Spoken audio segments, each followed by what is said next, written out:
எல்லோருக்கும் வணக்கம். அபிவிருத்தி உத்தியோகத்தர் சேவையில் தரம் 2 உள்ள அலுவலர்களுக்காக நடத்தப்படுகின்ற 2வது வினைத்திறமைக்கான தடைப்பரீட்சை தொடர்பான வழிகாட்டல் செயலமர்வு ஒன்றில் மீண்டும் சந்திக்கிறோம். இன்றைக்கு 2024 ஜூன் மாதம் 11ஆம் தேதி. ஜூன் மாதத்தில் நடைபெறுகின்ற நிதி நடைமுறைகள் தொடர்பான 3வது செயலமர்வு இது. ஜூன் மாதத்து செயலமர்வுகள் எல்லாமே கடந்த காலத்தில் நடைபெற்ற வினைத்திறமைக்கான தடைப்பரீட்சைகள் தொடர்புடைய வினாத்தாள்கள், அவற்றில் வினவப்பட்ட வினாக்களுக்கான விடைகளை தேடுகின்ற வழிமுறையின் அடிப்படையில் எங்களுடைய மீளக்கற்றல் செயல்முறையாக நடைபெற்று கொண்டிருக்குது. இன்றைக்கும் இந்த வினாத்தாளில் அவ்வாறான சில வினாக்களையும் அவற்றுக்கான விடைகள் மட்டுமில்லாது அவற்றுக்கு அருகில் இருக்கக்கூடிய அல்லது அவற்றோடு தொடர்புடைய விடயங்கள் சார்ந்ததாகவும் எங்களுடைய கற்றல் இருக்கும். அந்த பகுதியை நாங்கள் பார்த்து கொண்டு தொடர்ந்து நகரலாம். முதலாவது வினா தரப்பட்டிருக்கு பாருங்க. இது இலங்கை அபிவிருத்தி நிர்வாக நிறுவகம் சிலிடாவிலான நடத்தப்பட்ட ஒரு பரீட்சை தான். உங்களுடைய பரீட்சையும் சிலிடாவினால் நடத்தப்படும் என்கிறது உங்களுக்கு எல்லாருக்கும் தெரியும். அப்போது அதற்குரிய கால அட்டவணையும் வெளியிடப்பட்டிருக்கேன்னு நினைக்கிறேன். உங்களுடைய அனுமதி அட்டைகளை தரவிறக்கம் செய்து கொள்ளலாம் என்று அறிவிக்கப்பட்டிருக்குது. அதை பிறகு பார்த்துக்கொள்வோம் ஒளிப்பதிவில். அதை பற்றிய மேலதிக தகவல் வேணாம். தனிப்பட அதில் சந்தேகம் இருக்கிறார்கள் பிறகு கேட்டுக்கொள்கிறார். சரி, இந்த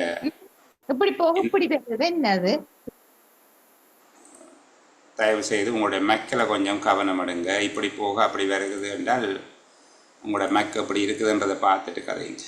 என்ன திரும்ப திரும்ப அதையே செய்து கொண்டு கீழாதானே. நான் கிளம்ப மக்கனை பாடி கொண்டு வந்தால் அதுதான் என்னுடைய வேலையாக இருக்கும். சரி, இப்போ முதலாவது கேள்வி, திரட்டு நிதியத்திலிருந்து நிதியை வழங்குவதற்கு ஜனாதிபதிக்கு அதிகாரம் அளிக்க முடியுமான சந்தர்ப்பங்களை சுருக்கமாக விளக்குக. இப்படி ஒரு கேள்விக்கு 10 புள்ளிகளை வழங்கியிருக்கிறாங்க. பாருங்கள், உங்களால் தெளிவாக விடையளிக்கக்கூடிய ஒரு பகுதி. என்ன எங்கே போட்டிருக்காங்க? அரசியலமைப்பு சட்டத்தினுடைய 150வது உறுப்பு அல்லது நிதி ஒழுங்கு விதிகளில் இருக்கிற 2வது நிதி ஒழுங்கு விதியில் உள்ளடங்கி இருக்கிற விடயமாக அது இருக்கு. நிதி ஒழுங்கு விதிகளில் இருக்கிற 150வது உறுப்புற அரசியலமைப்பு சட்டத்தின் 150வது உறுப்புற நிதி ஒழுங்கு விதிகளில் 2வது நிதி ஒழுங்கு விதியின் பிரிவில் காட்டப்பட்டிருக்கு. அப்படி காட்டப்பட்டிருக்கக்கூடிய விடயம் தொடர்ந்து மக்களை கவனம் இல்லாதவர்கள் செயலமர்விலிருந்து அகற்றப்படுகிறார்கள், திரும்பி வரையினாது. இதுக்கு மேலே திரும்பி திரும்பி பேசிக்கொண்டிருக்கிறாது. அந்த ரெக்கார்டிங்கில்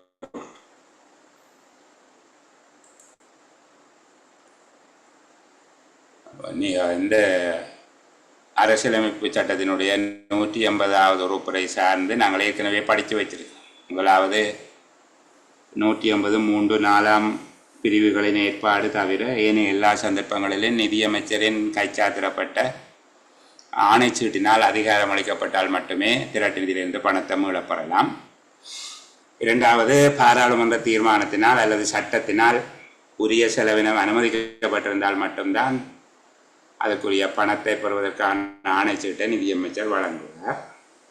3வது, ஆண்டுக்கான ஒதுக்கீட்டு சட்டம் பாராளுமன்றத்தில் நிறைவேற்றப்படுவதற்கு முன்னர் ஜனாதிபதி பாராளுமன்றத்தை கலைப்பாராக இருந்தால் புதிய பாராளுமன்றம் கூடுவதற்கு நிச்சயிக்கப்பட்ட திகதியின் பின்வரும் 3 மாதங்கள் முடியும் வரைக்கும் பகிரங்க சேவைகளுக்கு தேவையானதென கருதப்படுகின்ற நிதியை திரட்டு நிதியிலிருந்து வழங்க செலவு செய்ய ஜனாதிபதி அதிகாரம் அளிக்கலாம்.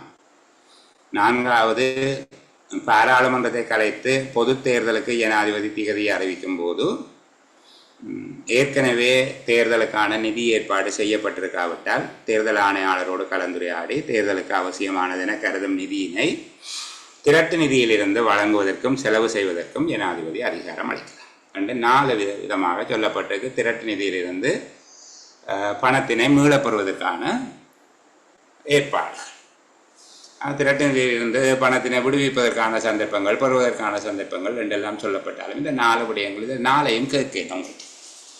இந்த வினாத்தாளில் கேட்கப்பட்டிருக்கக்கூடியது 3ஆம் 4ஆம் விடயங்கள் தான். திரட்டு நிதியத்திலிருந்து ஜனாதிபதி பணத்தை வழங்குவதற்குரிய அதிகாரங்கள், அந்த 2 சந்தர்ப்பங்களையும் கேட்டிருக்காங்க. அந்த பகுதியை நீங்கள் சொன்னால் போதுமானதாக இருக்கும். அடுத்தது பாருங்க, இந்த வருடாந்த ஒதுக்கீட்டு சட்டத்தின் மூலம் மீண்டு வரும் செலவினங்களின் கீழ் உள்ளடக்கப்படும் கொடுப்பனவு வகைகள் 5 குறிப்பிடுக. இந்த ஒதுக்கீட்டு சட்டம், ஆண்டு மதிப்பீடு, பொது மதிப்பீடு, இப்படி என்ற சொற்களுக்கு இடையில் உண்மையில் அதனுடைய பொருள் சார்ந்த வேறுபாடுகள் உண்டு. அது மிக ஆழமான வேறுபாடு. மறுபடி சாதாரணமாக சொல்லப்பட்டால் வரவு செலவு திட்டம், ஒதுக்கீட்டு சட்டம், ஆண்டு மதிப்பீடு, பொது மதிப்பீடு அப்படின்னு சொல்லி கேட்கப்பட்டால் எல்லாமே ஒரே விதமாக அமைந்திருக்கிறது போல தான் தென்படும். அவற்றுக்கு இடையில் இருக்கிற வேறுபாட்டை கொஞ்சம் நாங்கள் இதற்கூடாக விளங்கிக் கொள்ள போகிறோம். நம்ம திரும்ப திரும்ப படிக்கிற நேரத்தில் ஒவ்வொரு தடவையும் ஏதேனும் புதிதாக இன்னும் மேலே என்பதாக கற்றுக்கொள்ள வேண்டும் என்பது என்னுடைய விருப்பம். நீங்களும் அப்படி விரும்புவீங்கன்னு நினைக்கிறேன். சரி, இந்த மீண்டு வரும் செலவினங்கள் சம்பந்தமாக கேட்க நான் உங்களுக்கு ஒரு விடயத்தை சொல்லித்தர வேணும். இதோடு சம்பந்தப்பட்ட 4 விடயங்களை நீங்கள் கட்டாயமாக பாடமாக்கி வச்சிருக்க வேணும். அதை தவிர்க்க இயலாது. சரிதானே? நிச்சயமாக நீங்கள் அதை பாடமாக்கியே ஆக வேணும், தவிர்க்க முடியாது என்று சொல்லி இருக்கு. ஒன்று செலவின மதிப்பீடுகள் சம்பந்தமானது.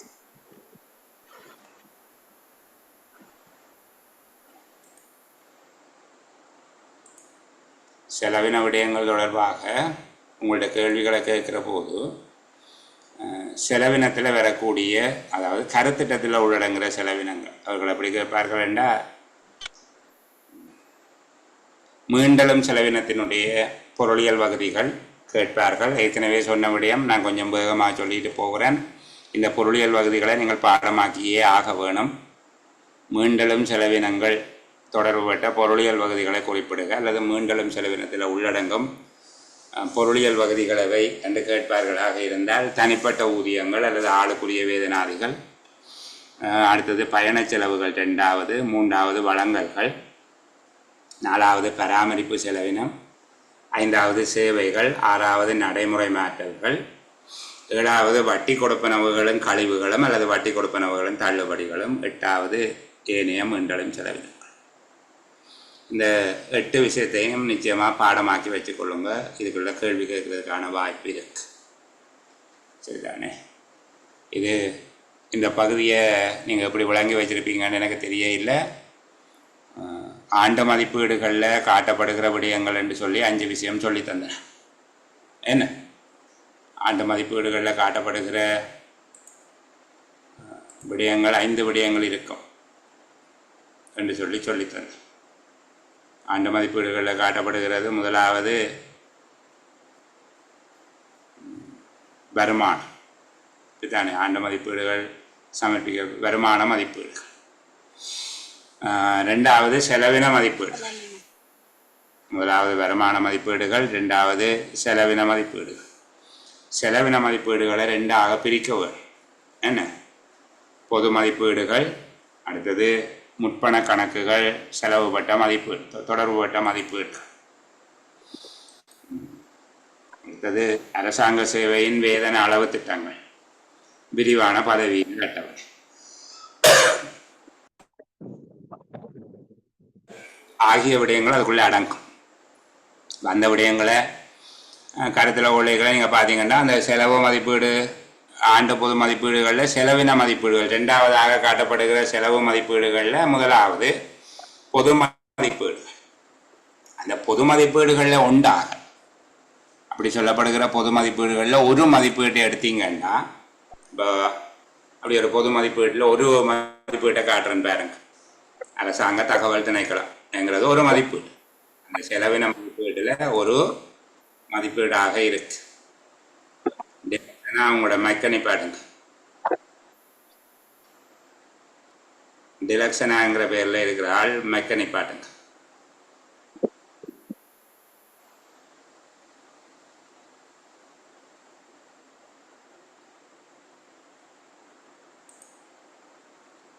சரி, இப்போ இங்கே இதில் இருக்கக்கூடிய இது ஒரு செலவு தலைப்பு. அதாவது அங்கே செலவின மதிப்பீடுகளே ரெண்டு பெரிய பிரிவாக காட்டப்படுது. முற்பண முயற்சிகள், அதுக்கு மேலே பொது மதிப்பீடுகள். பொது மதிப்பீடுகள்லையும் ரெண்டு பிரிவு இருக்குது. முதலாம் அட்டவணை, ரெண்டாம் அட்டவணை. வழங்கல் சேவைகள், விசேட சட்ட சேவைகள் என்று சொல்லி அங்கே ரெண்டு. அதில் இருக்கிற அந்த செலவின மதிப்பீடுகள் என்கிற விடயத்துக்குள்ள ஒரு செலவினமாக, ஒரு செலவு தலைப்பாக இது காட்டப்பட்டிருக்கு. அப்புறம் அதுக்குள்ள நிகழ்ச்சி திட்டம், அதுக்குள்ள கருத்திட்டம். பொது நிர்வாகம் என்பது கருத்திட்டம். அந்த கருத்திட்டத்துக்குள்ள பாருங்க ரெண்டு விதமான செலவுகள் வருகிறது. ஒன்று மீண்டலும் செலவினம். மீண்டலும் செலவினம் சரியா, இதில் காட்டப்பட்டிருக்கு மீண்டலும் செலவினம். இது மீண்டலும் செலவினமாக காட்டப்பட்டிருக்கு. மீண்டலும் செலவினத்துக்குள்ள தனிப்பட்ட ஊதியங்கள், பயண செலவு, வழங்கல்கள், பராமரிப்பு செலவினம், சேவைகள், மாற்றல்கள் என்று சொல்லி ஒரு தொகுதியை காட்டியிருக்காங்க. எல்லாத்தையும் காட்டு. அதுக்கு பிறகு பாருங்க மூலதன செலவினம். சரிதானே? இப்போ இதுதான் அந்த விடயத்தை காட்டுகிற வழிமுறை. ஆண்ட மதிப்பீடுகளில் சமர்ப்பிக்கப்படுகிற விதம்ன்றது அது ஒரு பெரிய விஷயம். சரிதானே? ஆண்ட மதிப்பீடுகளில் சமர்ப்பிக்கப்படுகிற விதம்ங்கிறது ஒரு பெரிய விடயம். அதில் காட்டப்படுகிறதுல இந்த பொது மதிப்பீடு உண்டு. இதில் இருக்கக்கூடிய அந்த செலவின மதிப்பீட்டில் பொது மதிப்பீடுகள் என்று சொல்லி இருக்கு. அடுத்தது முற்பண கணக்கு முயற்சிகள் சம்பந்தமான மதிப்பீடு. இந்த பொது மதிப்பீடு எப்படி காட்டப்படும் என்று சொல்லியும் ஒரு கேள்வி கேட்டிருக்காங்க. கொஞ்சம் கூட சொல்லுகிறேன், நான் தவிர்க்க இயலாத அந்த பகுதியை சொல்லவும். சரிதானே? பொது மதிப்பீடுகள் சமர்ப்பிக்கப்படுகிற விதம் தொடர்பாக என்றால், அப்போ நீங்கள் ஆண்டு மதிப்பீடுகள் சமர்ப்பிக்கிறது வேறு, பொது மதிப்பீடுகள் முன்வைக்கப்படுகிற ஒழுங்குன்றது வேறு.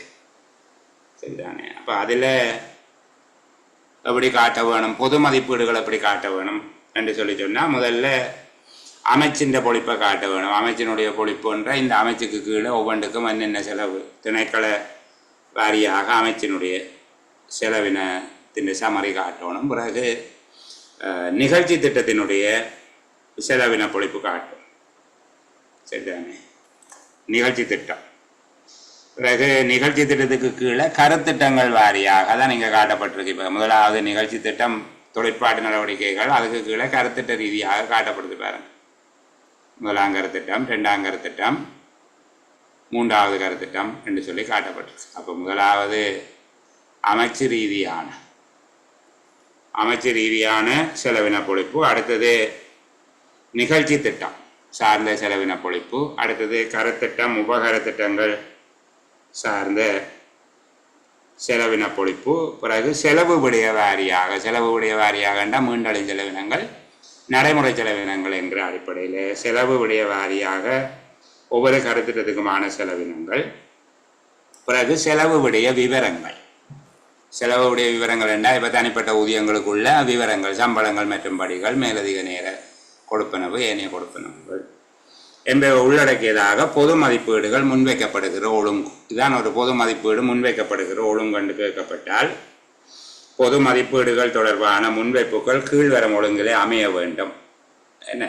அமைச்சினுடைய செலவின பொழிப்பு, ஒவ்வொரு திணைக்களம் சார்ந்து திணைக்கள வாரியாக அமைச்சின் செலவின பொழிப்பு, அதன் பின்பாக நிகழ்ச்சி திட்டங்கள் தொடர்பாக அதன் பொழிப்பு, நிகழ்ச்சி திட்ட ரீதியாக சமர்ப்பிக்கப்பட வேண்டும். அடுத்தது கருத்திட்ட ரீதியாக, உபகருத்திட்ட ரீதியான பொழிப்பு அட்டவணை, செலவு விடய வாரியாக கருத்திட்டங்கள் அடங்குகிற செலவு விடயம் மற்றும் நிதி அழைப்பு விவரங்கள். நிதி அழைப்பு விவரங்கள் என்ன, இதில் பார்த்தீங்கன்னா தெரியும். இது கீழ்ப்பகுதியில் காட்டப்பட்டிருக்கு. நிதி அழைப்பு உள்நாட்டு நிதியம் என்று சொல்லி காட்டியிருக்கிறாங்க. அப்போ 11 உள்நாட்டு நிதியம். சரிதானே? அப்போ உள்நாட்டு நிதியங்கள், நிதி அழைப்பு விவரங்கள் காட்ட வேணும். அதே போல் செலவு விடைய வாரியாக செலவு விடைய விவரங்கள் காட்டப்பட வேணும். இவ்வளவு எழுதினீங்கன்னா போதுமானதாக இருக்கும். நான் அதில் கேட்கப்படாத கேள்விக்கு தான் விட சொல்லி கொண்டு. என்ன கேட்டாங்க? அவர் கேட்டது மீண்டு வரும் செலவினங்கள் 5 சொல்லுங்க என்று சொல்லி. நாங்கள் இப்போது ஆண்ட மதிப்பீடுகள் முன்வைக்கப்படுகிற வடிவம் பார்த்துட்டோம், பொது மதிப்பீடுகள் சமர்ப்பிக்கப்படுகிற விதம் பார்த்துட்டோம். இப்போ ஆண்ட மதிப்பீடும் பொது மதிப்பீடும் ஒரே கருத்தல்ல. ஆண்ட மதிப்பீட்டில் 5 விடயங்கள் அடங்குது. அதில் செலவின மதிப்பீடுகளினுடைய 2 கூறுகள் இருக்குது. ஒன்று பொது மதிப்பீடுகள், 2வது முற்பண கணக்கு முயற்சி சம்பந்தப்பட்டது. அந்த பொது மதிப்பீடுகளில் இருக்கக்கூடிய ஒரு மதிப்பீடு முன்வைக்கப்படுகிற விதம்தான் அமைச்சு திணைக்களங்கள் வாரியாக அது இருக்கும். அடுத்தது நிகழ்ச்சி திட்ட வாரியான செலவு பொழிப்பு, அடுத்த கருத்திட்டம், உபகரத்திட்டம், செலவு விடய பகுதி, செலவு விடயங்கள் என்ற அடிப்படையில் தனித்தனியாக அது இருக்கும். இது நிதி ஒழுங்கு விதி 9 இருக்குது அந்த விஷயம். சரி, இப்போ நீங்கள் பாடமாக்க வேண்டிய விடயமாக நான் என்ன சொன்னேன்னா, மூலதன செலவினங்கள், மீண்டலும் செலவினங்கள். இப்போ செலவின வகுப்பாக்கம் 2 வகையாக இருக்கும். ஒரு கருத்திட்டத்தில் செலவினங்கள் 2 வகையாக இருக்கும். மீண்டலும் செலவினம், மூலதன செலவினம். சில விட அப்படி கேட்பார்கள், ஒரு கருத்திட்டத்தின் 2 வகையான செலவினங்களையும் சொல்லுங்க என்று கேட்டால் நீங்கள் மீண்டலும் செலவினம், மூலதன செலவினம் என்று எழுதுவோம். சில வேளையில் ஒரு கருத்திட்டத்தில் அடங்குகிற 2 விதமான செலவினங்களை குறிப்பிட்டு அல்லது செலவின வகுப்பாக்கங்களை குறிப்பிட்டு அவற்றில் உள்ளடங்கும் 2 உதாரணங்கள் வீதம் தருகிறேன் கேட்கிறேன். அப்போ நீங்கள் ஒன்று மீண்டலும் செலவினம், அதுக்கு உதாரணம் அல்லது அதுக்கு அடங்குபவை பொருளியல் வகுதிகள் என்னும் கேட்பார்கள். தனிப்பட்ட ஊதியங்கள், பயண செலவுகள், வழங்கல்கள், பராமரிப்பு செலவினம், சேவைகள், மாற்றல்கள், வட்டி கொடுப்பனவுகளும் தள்ளுபடிகளும், ஏனைய மீண்டலும் செலவினங்கள். இதை எழுதி பாடமாக்கி கொள்ளுங்க. இந்த டாக்குமெண்ட் ஏற்கனவே போட்டிருக்கிறேன். இல்லாதாக்களை நான் குரூப்பில் என்னை போட்டு விடுகிறேன். சரிதானே? ஓகே. பட்ஜெட் இன்ட்ரடக்ஷன் சொல்லி ஒரு பேப்பர் போட்டு விடுறேன், அதை பாருங்க. அடுத்தது மூலதன செலவினங்கள்.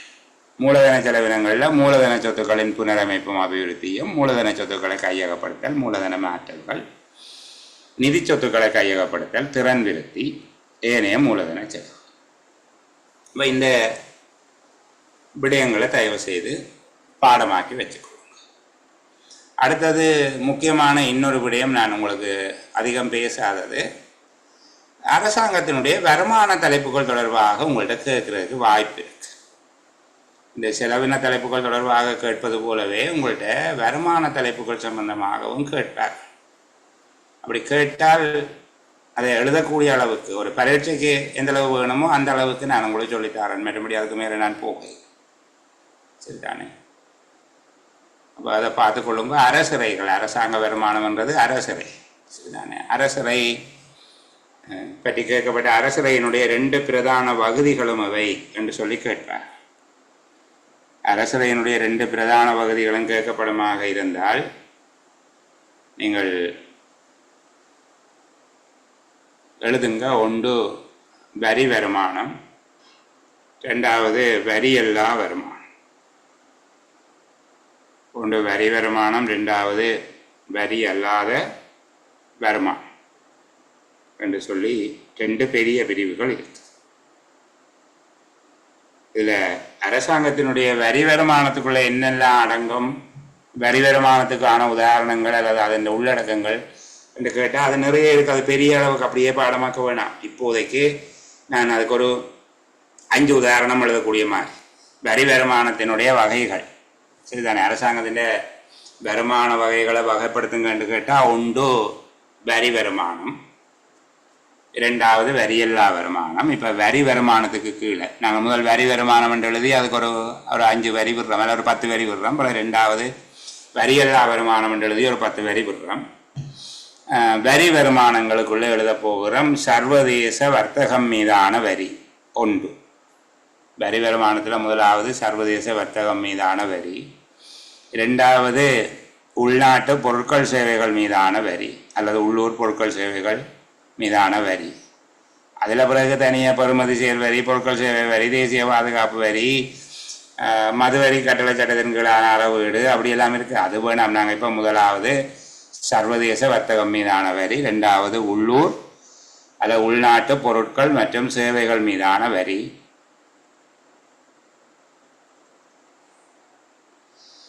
3வது அனுமதி பத்திர வரியும் ஏனையவைகளும். அதுக்குள்ள நிறைய வரிகள் இருக்குது. சரிதானே? 3வது அனுமதி பத்திர வரி, ஏனையவைகள். இப்போ வாகனத்துக்குரிய வரி, அனுமதி பத்திரம், டேக்ஸ் எடுப்பீங்க, அதுவும் எல்லாம் இதுக்குள்ளதான் வரும். வரி, அனுமதி பத்திரம் என்று வாகனத்துக்கு எடுக்கிற டேக்ஸ், அனுமதி பத்திர வரியும் ஏனையவைகளும் 3வது வகை. 4வது வருமான வரிகளும் லாபம் மீதான வரிகளும். வருமான வரி, லாபம் மீதான வரிகள்.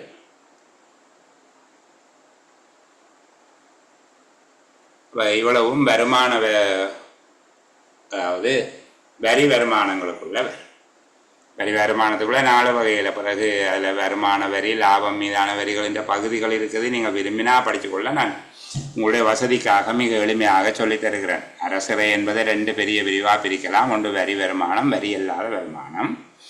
வரி வருமானத்துக்குள்ளே அடங்கக்கூடியவை சர்வதேச வர்த்தகம் மீதான வரி, உள்ளூர் பொருட்கள் சேவைகள் மீதான வரி, அனுமதி பத்திர வரியும் ஏனையவையும். அடுத்தது வருமான வரி, லாபம் மீதான வரிகள். 2வது வரியல்லா வருமானம் அல்லது வரியல்லாத அரசரை. இதுதானே அரசாங்க அரசரைன்னு 2வது பெரிய பிரிவு. வரியல்லாத அரசரை அல்லது வரியல்லா வருமானம். இதில் அரசாங்க தொழில் முயற்சிகள் திணைக்களங்களில் இருந்தான வருமானங்கள், அது புகையிரதம், தபால், களஞ்சியசாலை, சிறைச்சாலைகள் எல்லாம் இருக்குது. நாங்கள் ஒரு உண்டு வரியல்லாத வருமானத்தில் முதலாவது அரசாங்க தொழில் முயற்சிகள் மற்றும் அரசாங்க திணைக்களங்களில் இருந்தான வருமானங்கள். 2வது அரசாங்க சொத்துக்களில் இருந்தான வருமானங்கள். அரசாங்க சொத்துக்களில் இருந்தான பெறுவனவுகள், வாடகை, வட்டி, லாபம், பங்கு லாபம், வர்த்தக மிகைகள் என்றெல்லாம் அதுக்குள்ளே இருக்குது. அரசாங்க சொத்துக்களில் இருந்தான பெறுகைகள். அடுத்தது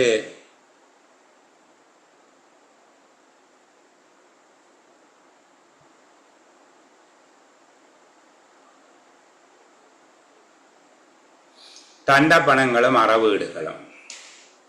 தண்டப்பணங்கள், அறவீடுகள், ஏனைய பெறுகைகள். தண்டப்பணங்கள், அறவீடுகள், ஏனைய பெறுகைகள். அதுக்குள்ள மூலதன வருமானம், மூலதன சொத்துக்களை விற்கிறது, கடன் அறவீடுகள் என்றெல்லாம் இருக்கு. ஏனைய பெறுகைகள். சரியா? அப்போ இந்த பகுதியை உள்ளடக்கியதாக கடன் அறவீடுகள், மானியங்கள், இது வரி அல்லாத வருமானத்துக்குள்ளே வரக்கூடிய முக்கியமான உதாரணங்கள் சொல்லித்தந்தேன். இப்போ இதுவும் உங்கள்கிட்ட கேட்கக்கூடிய கேள்விகளில் ஒன்று. இதில் கேட்கப்பட்டிருக்குது மீண்டு வரும் செலவினங்கள் மட்டும். உங்களுக்கு இப்போ மீண்டு வரும் செலவினங்கள் தெரியும், மூலதன செலவினங்கள் தெரியும், வருமானங்கள் தெரியும். பொதுவாக செலவினங்கள் என்று கேட்டால் செலவினங்களில் 2 பகுதிகள். கருத்திட்டத்தில் உள்ளடங்கும் செலவினங்களில் 2 பகுதி என்றால் மூலதன செலவினம், மீண்டெழும் செலவினம். அவற்றின்கான உதாரணங்கள் பொருளியல் பகுதிகள் சொல்லுங்கண்டா தனித்தனியாக படிச்சுட்டு. அதுபோல் அரசுரையின் 2 பகுதிகள் சொல்லுங்க என்று கேட்டால், வருமானங்கள் 2 பகுதிகள் சொல்லுங்க என்று கேட்டால் வரி வருமானம், வரி எல்லா வருமானம். வரி வருமானங்களுக்கு 4 உதாரணம் இருக்குது, அல்லது 4 வகை இருக்குது. வரி இல்லாத வருமானத்துக்கு 5 வகை இருக்குது. அந்த விஷயங்களை பாடமாக்கி வச்சுக்கொள்ளுவோம். இது தவிர உங்கள்கிட்ட கேட்கக்கூடிய இன்னும் ஒரு முக்கியமான விடயம், இந்த நிதியளிப்பு மூலங்கள் சம்பந்தமாகவும் கேட்பாங்க. நிதியளிப்பு மூலங்களை நீங்கள் பாடமாக்கித்தான் வச்சிருக்க வேணும், அதை தவிர்க்க வேண்டும். சரிதானே?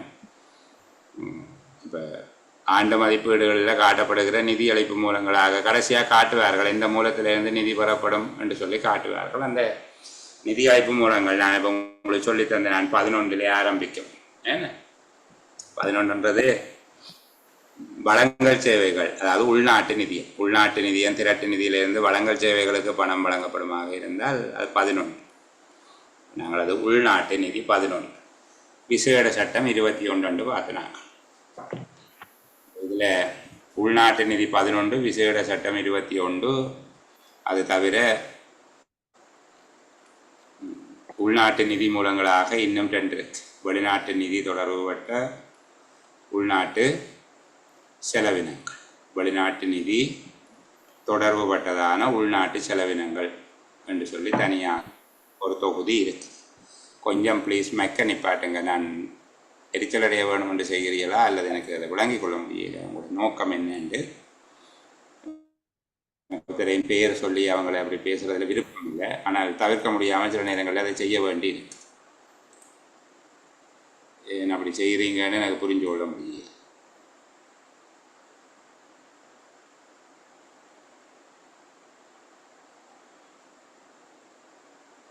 சரி, அப்போ அவங்க நிப்பாட்டிட்டாங்க, நாங்கள் கலைப்போம். சரியா? அப்போ இந்த நிதியீட்ட மூலங்கள் என்று சொல்லி கேட்குற போது 11 உள்நாட்டு நிதி, உள்நாட்டு நிதியம் என்று போடுவார்கள். அது வளங்கள் சேவைகளுக்கு கொடுக்கும்போது, அதே போல் விசேட சட்ட சேவைகளுக்கு கொடுக்கும்போது 21. வெளிநாட்டு நிதியிடல் சார்ந்த செலவினம், வெளிநாட்டு நிதியிடல் சார்ந்த உள்நாட்டு இணை நிதியிடல் என்று சொல்லி 4 உள்நாட்டு மூலங்கள் இருக்கு. 11 உள்நாட்டு நிதி வழங்கல் சேவைகள், அதுக்கு 12, 13, 14, 15, 16 எல்லாம் வெளிநாட்டு மூலங்களுக்கு போகும். 17, 18 இருக்கு, 19, 20 இல்லை என்று சொல்லி அது இருந்தது, இப்போது இல்லை, அவ்வளவு சரிதானே. அப்போ நாங்கள் அதெல்லாம் தேட தேவையில்லை, எனக்கும் தெரியாது. இந்த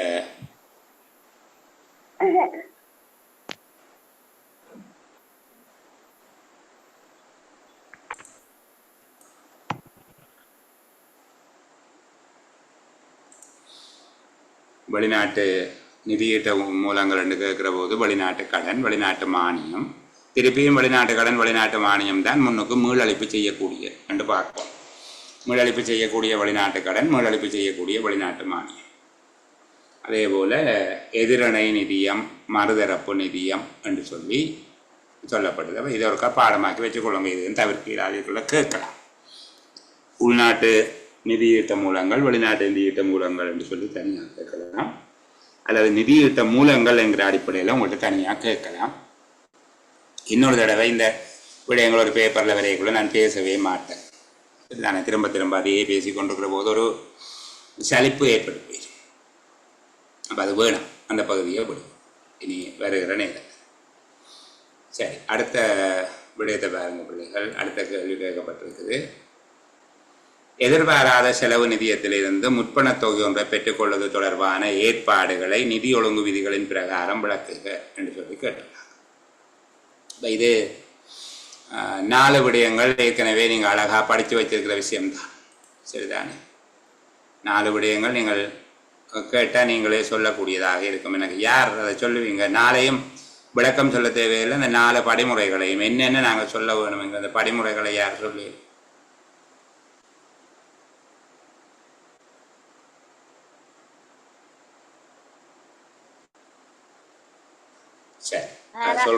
எதிர்பாராத அவசரமான செலவுகளை மேற்கொள்றதுக்காக எதிர்பாராத நிதிய செலவினே ஏற்பாடு செய்யப்பட்டிருக்குது. இந்த அவசியம் உள்ளது, இந்த செலவு செய்யறதுக்கு அவசியமானது என்று சொல்லியும் அதுக்கான ஏற்பாடு எதுவும் இல்லை என்று சொல்லி நிதியமைச்சர் திருப்தி கொண்டால் இந்த எதிர்பாராத செலவு நிதியிலிருந்து முற்பணத்தை பெறலாம். அப்படி முற்பணம் பெற்றால் அதை குறை நிரப்பு பிரேரணையோட சமர்ப்பித்து அதை திரும்பி இது சீர் செய்தோணும். சரி, கிரேட். நிறைய விஷயம் சரியா சொல்லி இருக்கிறீங்க. 4 விடயம் தான், சரிதானே. முதலாவது, பாராளுமன்றம் எதிர்பாராத செலவு நிதியத்துக்கு ஏற்பாடு செய்யலாம். அதான் முதலாவது விடயம். அதாவது அவசரமானதும் எதிர்பாராததுமான செலவினத்துக்கு ஏற்பாடு செய்வதற்காக பாராளுமன்றம் எதிர்பாராத செலவு நிதியம் ஒன்றை தாபிக்கலாம். 2வது, நிதியமைச்சர் அந்த நிதியத்திலிருந்து முற்பணம் வழங்கலாம், முற்பண ஆணைச்சீட்டு வழங்கலாம், அதான் முற்பணம் வழங்கலாம். எப்படி? செலவினத்துக்கு அவசியம் உள்ளதெனவும் அதற்கு ஏற்பாடு எதுவும் இல்லை எனவும் திருப்தி அடைந்தால் ஜனாதிபதியின் சம்மதத்துடன் எதிர்பாராத செலவு நிதியத்திலிருந்து முற்பணம் வழங்கலாம். 3வது, பெறப்பட்ட முற்பணத்துக்கு குறைநிரப்பு மதிப்பீடு பாராளுமன்றத்தில் சமர்ப்பிப்பதன் மூலமாக அது சீர் செய்யப்பட வேண்டும். 4வது, எதிர்பாராத செலவு நிதியத்திலிருந்து முற்பணம் பெறுவது வகை மாற்றத்தின் மூலமாக அல்லது குறைநிரப்பு மதிப்பீட்டின் மூலமாக நிதி பெறுவது சாத்தியமற்றது என்கிற சந்தர்ப்பத்தில் தான் அது நடக்கவும். அதாவது வகை மாற்றத்துக்கு வழி இல்லை எனவும் முற்பண குறைநிரப்பு மதிப்பீடு சமர்ப்பிப்பதற்கு போதிய அவகாசம் இல்லை எனவும் கருதப்படும் போது முற்பணம் கோரப்படலாம் அல்லது முற்பணத்துக்கு விண்ணப்பிக்கலாம்.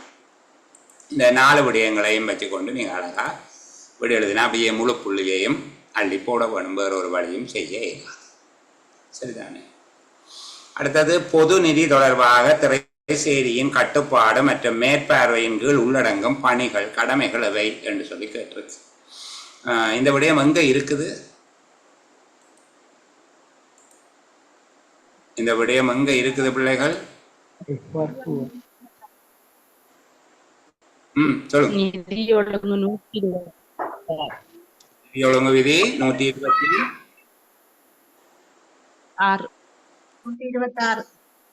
126ல இருக்கு. சரிதானே? அது அது எவ்வாறு மேற்கொள்ளுகிறது? திரைசேரியினுடைய கட்டுப்படுத்தும் கடமைகள், மேற்பார்வை செய்யும் கடமைகள் என்கிற அடிப்படையில் நாங்கள் ஏற்கனவே பார்த்த விஷயம்தான். நாங்கள் அதிகம் அதில் சிரமப்பட தேவையில்லை. பிரதான கணக்கீட்டு உத்தியோகத்தர் கணக்கீட்டு உத்தியோகத்தருடைய நியமனங்களை ஏற்படுத்தி அவர்களுக்கான கடமைகள் பொறுப்புகளை நிச்சயிப்பது. இரண்டாவது, நிதி அமைச்சரின் நிதி சம்பந்தமான பணிப்புரைகள் அனைத்தையும் பிரதான கணக்கீட்டு உத்தியோகத்தர்களுக்கு அறிவித்து அவற்றுக்கு விளக்கம் கூறுவது. மூன்றாவது, அரச நிறுவனங்களின் ஆளணியினர் வேதன அளவு திட்டம், வேதன வீதங்கள் என்பவற்றின் மீது கட்டுப்பாடு கொண்டிருப்பது. நான்காவது, அரசாங்க வர்த்தக முயற்சிகள், வைப்பு பணம் உட்பட அரசாங்கத்துக்கான அனைத்து அரசுரைகளையும் வருமானங்களையும் உரிய வகையில் சேகரிக்கப்படுவது தொடர்பாக பரிசோதித்து உறுதிப்படுத்திக் கொள்வது. அரசாங்க திணைக்களங்கள் நிதி பிரமாணங்களுக்கு அமைவாக செயற்படுகிறதா என்பதை உறுதிப்படுத்துவது. வைப்பு பணம், திரட்டு நிதியம், அரசாங்கத்தின் ஏனைய நிதியங்களுக்கான கணக்குகளையும் மேற்பார்வையும் செய்வது ஆகிய 6 கர்மங்களை திரைசேரி செய்கிறது என்கிற அடிப்படையில் உங்களுடைய விடை இருந்தால் சரி, நாங்கள் ஏற்கனவே பார்த்த விடயம் என்கிறதால நான் அதை காட்சிப்படுத்தாமலே அப்படியே போகும். சரிதானே? 131 என்பது திரைசேரி ஒரு திணைக்களமாக ஆற்றுகிற பணி. அது அது வேறு ஒரு விதமாக பார்க்கணும். நான் உங்களுக்கு அந்த விஷயத்தை சொல்லி தந்திருக்கேன். திரைசேரிக்கு சட்ட வகிபாகம் இருக்கு, டபுள் ரோல். என்னென்னா ஒரு வகுப்பில் ஒரு மானிட்டர் பிள்ளைக்கு இருக்கிற மாதிரியான ஒரு வகிபாகம் இருக்குது. அது மானிட்டராக செய்கிற கர்மங்கள் வேறு, ஒரு வகுப்பில் உள்ள ஒரு மாணவராக செய்கிற கர்மங்கள் வேறு. திரைசேரியும் அப்படித்தான். மானிட்டராக செய்கிற கர்மம் என்று கேட்டால் 126. திரைசேரியும் ஒரு மாணவரே என்பதாக கருதி அவர் செய்கிற கர்மங்களை வேண்டு கேட்டால் 131. சரிதானே? அப்போ இந்த 2 விஷயத்தையும் கேட்குற கேள்வியை பார்த்து வேறுபடுத்தி கொள்ள வேணும். பொது நிதி தொடர்பான கட்டுப்பாடு என்று வருகிற போது பெரும்பாலும் திரைசேரி 126 தான் கேட்பார்கள். 131 பார்க்கக்கூடாது என்று இல்லை. சரிதானே? அடுத்த கேள்விக்கு போகிறேன். அரசாங்க நிறுவனம் ஒன்றில் உள்ளக கணக்காய்வு பிரிவு ஒன்றை நிறுவுவதன் குறிக்கோள்கள் யாது என விளக்குக என்று கேட்டிருக்காங்க. அரசாங்க நிறுவனம் ஒன்றில் உள்ளக கணக்காய்வு கூறினை நிறுவுவதனால ஏற்படுகிற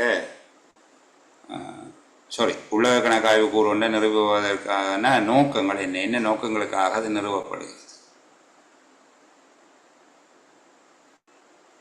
யார் சொல்ல இயலும்? சொல்லுங்க.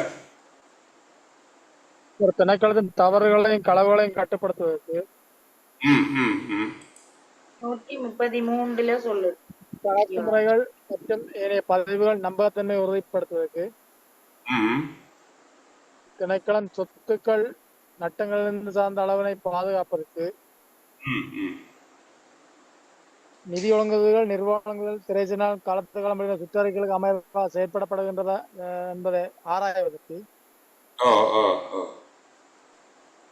இலக்கணத்தின் கணக்கீட்டு முறைமை நிதி சிக்கல்கள் வேணும் அல்லது அதிண்ட வேலைகள் அது சம்பந்தமான நடவடிக்கைகளை உரிய முறையில் நடைபெறும் என்பதை பார்வையிடுவதற்கு. Okay, great, thank you. யார் பேசிக்கொண்டிருக்கிறது? மஹிந்தனா?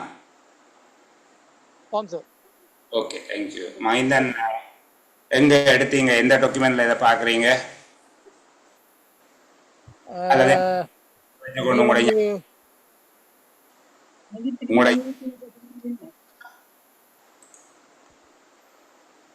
உங்களோட ஞாபகத்துல பேசுறீங்களா அல்லது கையில டாக்குமெண்டோட பேசுறீங்களா?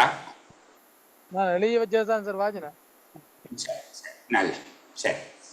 அப்போ அவர் சொன்ன விடைகள் தவறு அல்ல. நாங்கள் இன்னும் தெளிவாக நிதி ஒழுங்கு விதியில் இருக்கிற மாதிரியே அந்த விடைகளை சொல்றதுக்கு முயற்சி செய்தோம் என்றால், ஒரு உள்ளக கணக்கு பரிசோதனை கூறு நிறுவப்படுவது 3 நோக்கங்களை அடைவதற்காக நிறுவப்படுகிறது. இந்த 3 நோக்கங்களையும் நாங்கள் முதல்ல அன்னெசரியாக ஃபோனை மைக்கை ஆன் பண்ணி வச்சுக்கொண்டு பேச வேண்டாம். உலக கணக்காய்வு கூறுகளை நிறுவுவதனுடைய நோக்கங்கள் என்று சொல்லி வருகிற போது பிரதானமாக 3 நோக்கங்கள் சொல்லப்பட்டிருக்கு. நிதி ஒழுங்கு விதி 133 அந்த விடயத்தை பார்க்கலாம். நீங்கள் முதலாவது திணைக்களத்தின் நிதி நடவடிக்கைகளுக்கான உள்ளக கட்டுப்பாட்டு முறை கோட்பாடு ரீதியாகவும் செயற்பாட்டு ரீதியாகவும் திறன் வாய்ந்ததா என்பதை பரிசீலனை செய்து மதிப்பீடு செய்வது. இதுக்கு விளக்கம் சொல்றதாக இருந்தால் வடிவாக சொல்லலாம். நான் சுருக்கமாக சொல்லுகிறேன். முதல்ல திணைக்களத்தின் நிதிசார் நடவடிக்கைகளின் உள்ளக கட்டுப்பாட்டு முறைமையானது கோட்பாட்டு ரீதியாகவும் செயற்பாட்டு ரீதியாகவும் தியரட்டிக்கலாகவும் பிராக்டிக்கலாகவும் என்ற கருத்து. கோட்பாட்டு ரீதியாகவும் செயற்பாட்டு ரீதியாகவும் திறன் வாய்ந்ததா என்பதை பரிசீலனை செய்து மதிப்பீடு செய்வது. இதை விளக்கம் என்றால் பிள்ளைகள் எப்படி என்றால், ஒரு திணைக்களத்தின் நிதி நடவடிக்கைகள் பற்றிய உள்ளக கட்டுப்பாட்டு முறையானது அங்கு களவு, மோசடி, தவறு, பிழைகள், கவனஈனம் போன்றவை நிகழாமல் தடுப்பதற்கும், அவ்வாறு நிகழ்ந்தால் அதற்கு காரணமானவரை கண்டறிந்து பொறுப்பாக்குவதற்கும் ஏற்ற வகையில் போதிய தடுப்பு முறைகளை கொண்டிருக்கிறதா என்பதை அதன் கோட்பாட்டு ரீதியான செயற்பாட்டு ரீதியான திறமை பற்றி பரிசீலனை செய்வது, அதனை மதிப்பீடு செய்வது என்று விளக்கமாக எழுதலாம். நான் உங்களுக்கு எக்ஸாம் எழுதக்கூடிய மாதிரி சுருக்கமாக அழகாக சொல்லுவோம். திணைக்களத்தின் நிதிசார் நடவடிக்கைகளின் உள்ளக கட்டுப்பாட்டு முறைமையானது கோட்பாட்டு ரீதியாகவும் செயற்பாட்டு ரீதியாகவும் திறன் வாய்ந்ததா என்பதை பரிசீலனை செய்து மதிப்பிடுவது. 2வது, அபிவிருத்தி செயற்திட்டங்களின் முன்னேற்றத்தை நிச்சயிப்பதில் கணக்கீட்டு உத்தியோகத்தருக்கும் முன்னேற்ற கண்காணிப்பு குழுவுக்கும் உதவி செய்வது. அபிவிருத்தி செயற்திட்டங்களின் முன்னேற்றத்தை நிச்சயிப்பதில் முன்னேற்ற கண்காணிப்பு குழு கணக்கீட்டு உத்தியோகத்தருக்கு உதவி செய்வது. 3வது, அபிவிருத்தி முயற்சியில் ஈடுபட்டவர்களுக்கு திணைக்கள தலைவர்களுக்கும் முன்னேற்ற கண்காணிப்பு குழுவுக்கும் இடையே பொருத்தமான இணைப்பாளராக செயற்படுது. அபிவிருத்தி முயற்சிகளில் ஈடுபட்டுள்ளவர்கள், திணைக்கள தலைவர்கள், முன்னேற்ற கண்காணிப்பு குழு ஆகியோருடைய இணைப்பாளராக செயற்படுதல் ஆகிய 3 நோக்கங்களை அடையும் பொருட்டு உள்ளக கணக்காய்வு பிரிவு நிறுவப்பட்டிருக்கு. இந்த உள்ளக கணக்காய்வு பிரிவினுடைய கருமங்கள், அதனுடைய பணிகள் தொடர்பாக நாங்கள் அழகாக படிச்சிருக்கிறோம். தயவு செய்து அந்த பக்கத்தை படித்துக்கொள்ளணும், பார்த்துக்கொள்ள வேணும். சரிதானே? சரி. அடுத்தது, கணக்காய்வு ஐய வினாக்கள் தொடர்பாக நிறுவனம் ஒன்றில் கணக்கீட்டு உத்தியோகத்தர் செயற்பட வேண்டிய முறை. கணக்காய்வு ஐய வினாக்கள் தொடர்பாக கணக்கீட்டு உத்தியோகத்தர், அதாவது திணைக்கள தலைவர், கிடைக்கின்ற கணக்காய்வு ஐய வினாக்கள் அனைத்துக்கும் தாமதம் இல்லாமல் பதில் வழங்கப்படுகிறதா என்று பார்க்க வேணும். அதே போல் ஆண்டின் தொடக்கத்தில், அரையாண்டு காலப்பகுதியில், ஆண்டின் இறுதியில் கிடைக்கப்பெற்ற ஐய வினாக்களினுடைய எண்ணிக்கை, பதிலளிக்கப்பட்ட ஐய வினாக்கள், பதிலளிக்கப்படாத ஐய வினாக்கள் போன்றவை தொடர்பான விவரங்களை பதியப்பட்ட ஐய வினா பதிவேடுகள் பேணப்பட வேணும். ஐய வினாக்களுக்கு பதிலளிப்பது தொடர்பாக மேற்பார்வை செய்ய வேணும். கிடைத்த ஐய வினாக்கள், அவற்றுக்கு வழங்கப்பட்ட பதில்கள் என்பவை ஒரு ஒழுங்குமுறையில் கோப்பிடப்பட்டிருக்க வேண்டும். இந்த விடயங்களை உள்ளடக்கியதாக நீங்கள் விடை எழுதினால் சரி. இதுவும் ஏற்கனவே பேசப்பட்ட விடயம் என்பதால் நான் சுருக்கமாக கதைச்சு கொண்டு போகும். சரிதானே? நிதி ஒழுங்கு விதி 102 பிரகாரம் நட்டத்தில் உள்ளடங்காத இழப்புகள் அவை. இந்த நட்டத்தில் உள்ளடங்காத இழப்புகள் பற்றி சொல்லுகிற நேரத்தில் எனக்கு ஒரு சின்ன குறைவு உண்டு. நான் முதல் சொன்னனோ தெரியல உங்களுக்கு. நட்டத்தில் உள்ளடங்காத விடயங்கள் என்று சொல்லப்பட்டதுக்கு கீழே ஒரு குறிப்பு இருக்கு. நான் அந்த பகுதியை ஒருக்கு அவங்களுக்கு காட்டுது. அப்படி காட்டினால்தான் அது நல்லது. சரிதானே? சரி. இந்த நட்டத்தில் உள்ளடங்குபவையவை, உள்ளடங்காதவையவை, இது தொடர்பாக இப்போவும் விளக்கம் குறைந்தவர்கள், அது விளக்கம் குறைந்தவர்கள் நான் பிள்ளையான வார்த்தையில் சொல்லல, அவர்களுக்கு அதை விளங்கிக் கொள்ள முடியலைன்னு. இப்போ எல்லா நட்டம் தானே. நான் ஒன்று சொல்லுகிறேன், இது நட்டத்தில் அடங்குபவை என்று சொல்லப்படுபவையும் சரி, நட்டத்தில் அடங்காதவை என்று சொல்லப்படுபவையும் சரி, பண ரீதியாக இழப்புடையவை தான். பண ரீதியாக இழப்பு ஏற்பட்ட விடயங்கள் தான், அதாவது ஒரு பணப்பெறுமதி இழக்கப்பட்ட விடயங்கள் தான் ரெண்டுக்குள்ளேயும் இருக்கு. அது என்ன நீங்கள் நட்டம் இல்லைன்றீங்க, அதை போயிட்டு அது நட்டம் தானே அப்படின்னு சொல்லி திருப்பி கேட்கக்கூடாது. இங்கே நாங்கள் நட்டங்கள் என்கிற வார்த்தையினுடைய பொருள் என்னென்றால், ஒரு பெறுமதி இழப்பு ஒன்று ஏற்படுகிறது.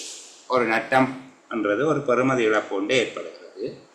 அப்படி இழப்பு ஏற்படுகிற போது அந்த பொறுப்பை, அதாவது இழப்புகளை எவரேனும் ஒரு உத்தியோகத்தர் மீதோ அல்லது உத்தியோகத்தர்கள் மீதோ சுமத்தலாம் என்றால், அதாவது அவர்களிடமிருந்து அந்த இழப்பினை அறவீடு செய்து அரசாங்கம் நிரப்பிக்கொள்ளும் என்றால் அது நட்டங்கள் என்பதுக்குள்ளே அடங்கும்.